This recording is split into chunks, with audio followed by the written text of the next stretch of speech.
Anthony has done a great job, and it was such an honor to see Wade's name on that flag.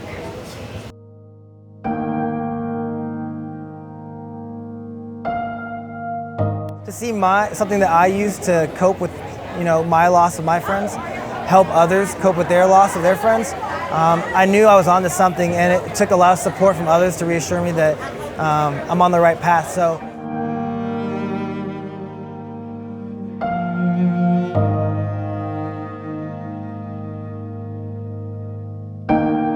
We thank you for all the people here, support for Anthony and all the stuff that he's doing. One of the biggest things we can do to keep us going is remember where we've been. So we thank you for that memory. We thank you for the hearts in this room that help one another, build one another up, and to show each other what America is all about. Can you see by the dawn's early light what so proudly we hailed at the twilight's last gleaming, whose broad stripes and bright stars through the perilous fight o'er the ramparts we watched. All right, so I'm gonna just tell you a little bit about the story of the flag. Some of you already know it, so you're gonna probably rehear it again. So when I joined the military in 2010, I joined and I went right into a first deployment. So for those of you who don't know, who aren't military, you get a lot of training when you go, when you join the military, but there's some things you just can't train for, and that's the preparation of loss and mourning and things like that. Well, Wade was actually our son-in-law, but he was in the military. He's from Ohio, so he moved to North Carolina. So I'm Mama, and my husband, he called him Daddy. So we are his mom and dad. He's full of life. He enjoyed shooting, four-wheeling, anything competitive. I remember one year, he and my son jumped over my patio deck just to find Easter eggs. He was so full of life. He loved his wife. He never met a stranger. There's no doctrine for that because, it's an individual thing. So when I first joined, I lost the first few people within the first 6 months of my deployment. It kind of hit me kind of rough. And then I started to lose more people in that year. And that wasn't something I was necessarily trained for or prepared for. So when that happened, I kind of took a few years and spiraled a little bit, struggled with a lot of things and how to handle it.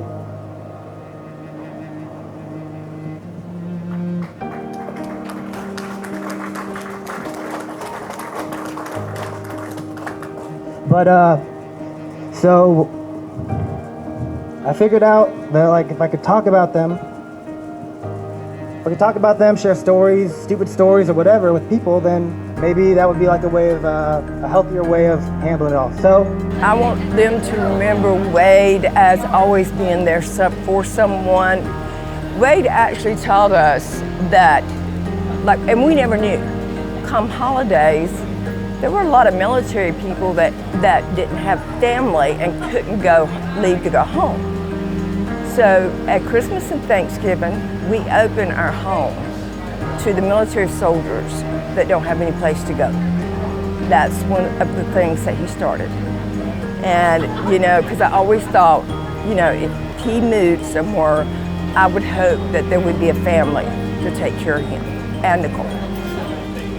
I made this flag. I ordered it online. I sewed the name of my friends on there. I just carried it with me. And I would talk to other people that were also losing friends, and we would share those stories, and it would kind of be like a fireside chat. We realized early on we needed a camp that these guys could go to.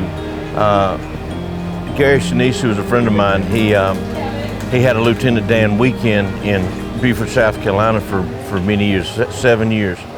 And the week before the band would play, we had a camp. A camp that I taught art classes. We had art, fishing, golf, all kind of activities, cornhole, pottery, you name it, we had it. And then at night we would sit around a campfire, and these guys would, I mean, they would be hugging each other, cursing each other, yelling at each other, hugging each other. You know how it is. And it's like by the end of the night, man, so much healing had taken place because they could purge themselves of a lot of stuff because they were with guys of like mind, you know, guys that understood where they've been. And then I would ask, hey, do you want me to add your buddies' names on my flag? And I did that for a couple years, and it really did help me. Kind of kept things going in a positive way, and I felt like I was doing right by my friends. Well, we're here today to help Anthony with the Flag to Remember. It's such an important mission of remembering these names of all the fallen veterans. It's so important, you know, because of my background story. It wasn't until recently that I've been volunteering with some nonprofits in the community, and We're forging forward because, you know, I was burnt, over 38% of my body's burnt, my head's burnt to the skull. I went through fire, and I continue to forge forward. I've been blessed, and I found a way to do that. I run Camp for Heroes now, 365 days a year. A wounded veteran can come, won't cost him a dime. We have programs, things that we do, art classes, welding classes, construction class, things that they'll be interested in. If they're interested in, they can sign up for it. And we've got 300 acres, we've got a 10-acre lake, a good place to go fishing. So I do TikTok videos. In those videos, I post a lot about PTSD, mental health, depression, anxiety, and share my side of my story of what had happened to me.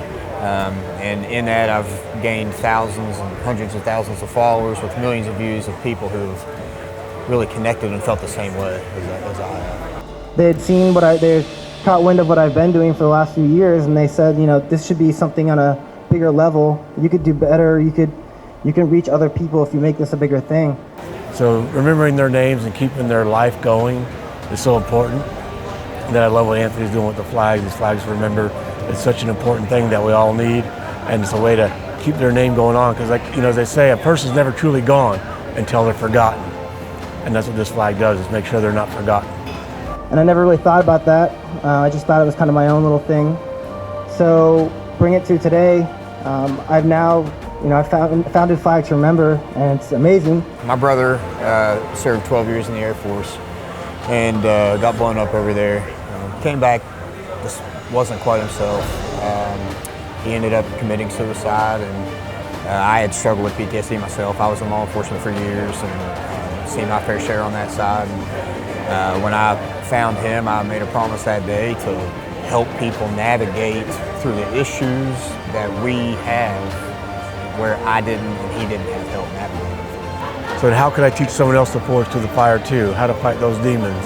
It's a thing we got to live with. It's not all of a sudden a magic pill, a magic session with a shrink, and all of a sudden you're healed.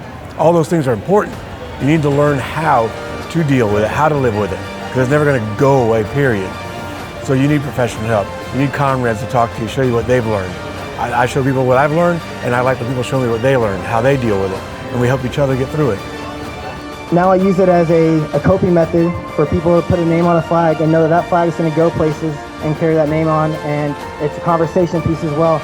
Me not growing up in a military environment, I was also not very aware of what sacrifices were made in the military. You don't know it if you've never taken a life, saved a life, had your life saved. You don't really know what that sacrifice means. And so I think some of us have that unfair expectation that everyone should just know what that means. So this is a positive way, a proactive way to talk to the other people who don't have this knowledge and let them know what kind of sacrifices are being made for this country. So that's the intent of this flag. You know, 4 tours to Iraq. We've lost somebody every, 1 or 2 people each tour. That last tour, 14 years ago, 2007, 4 guys were in Humvee with me. I was the sole survivor in ID attack. So in that one shot, we lost 4. That tour, we lost 22 guys total out of 1 battalion.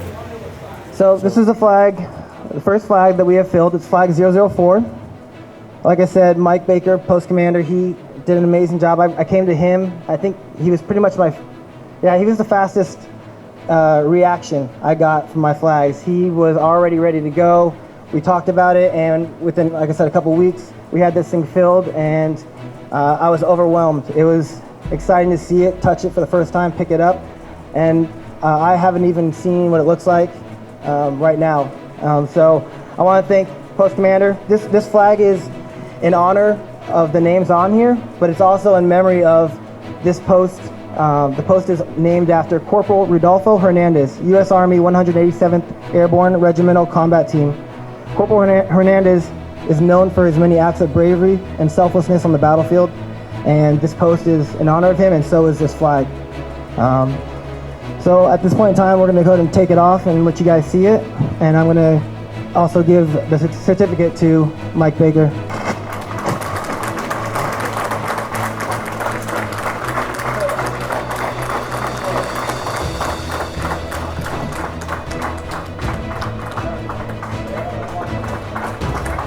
People to really understand that suicide is not just combat. You know, it's a thing that exists in military, first responders, civilian, and it's not necessarily biased to one or the other. I just want people to understand that that's a thing out there, and I think there's a lot of proactiveness we can do to battle that.